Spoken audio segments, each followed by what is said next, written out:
یہ سورہ حج کے بارے میں ایک سوال ہے، آیت میں پڑھ دیتا ہوں۔ اور اس کے شاعر کی تعظیم کرو اللہ کی طرف یکسو ہو کر، کسی کو اس کا شریک کر کے نہیں، اور یاد رکھو کہ جو اللہ کے شریک ٹھہراتا ہے تو گویا وہ آسمان سے گر پڑا ہے، اب پرندے اس کو اچک لے جائیں گے یا ہوا اس کو کسی دور دراز جگہ پر لے جا کر پھینک دے گی۔ یہ سورہ حج کی آیت ہے 58۔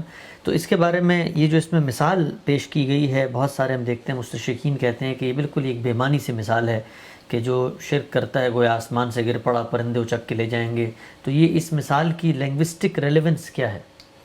آخرت میں جو نتیجہ شرک کا نکلنے والا ہے اس کو دنیا میں ایک تمثیل سے سمجھا دیا، اور بڑی خوبصورت تمثیل ہے۔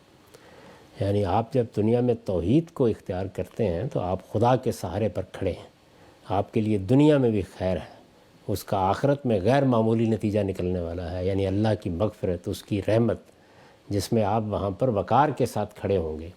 لیکن وہ لوگ کہ جو شرک اختیار کرتے ہیں اور شرک کو اپنا دین بنا لیتے ہیں، وہ ظاہر ہے کہ دنیا کے اندر بھی اپنے لیے رسوائی خریدتے ہیں، اور قیامت کے دن بھی وہ گویا ہلاکت کے اپنے آپ کو سپرد کر دیتے ہیں۔